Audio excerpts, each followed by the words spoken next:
had an incident at T-Mobile when I first started. They pulled me off and said that I had to go home and think about my job and what I'd done. So I pretty well resolved, you know what, this job stinks, this is not for me.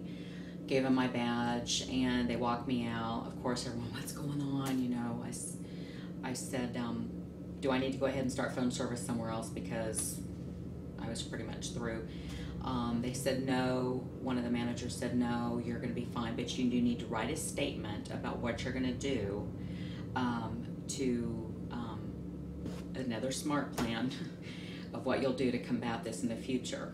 So I said all the stuff that I would do, and I remember HR manager was there and he goes, you still haven't told me you wouldn't do it again. And I said, I won't do it again.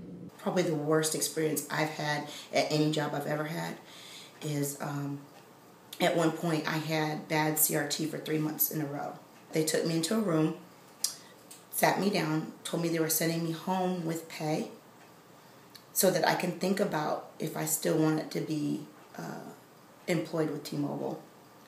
And in order to keep my job, I had to write a letter, and I had to tell them basically what they wanted to hear in the letter, and then they would let me know when I came back to work whether or not I had my job.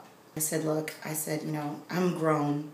I'll write the letter. I said, but don't ask me to write this letter and then I'm going to come back and you're going to fire me anyway. If you're going to fire me, just tell me right now.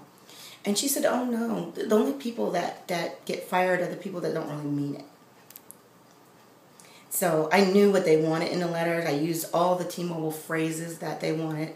You know, I did say I still want to be part of the T-Mobile family. I love working on my T-Mobile team. And of course my letter was great. So when I came in the next day, they, oh no, you're fine. And that's the last I ever heard of it. But writing that letter was probably one of the most degrading things I've ever had to do as an adult. And I felt like I was 5 years old.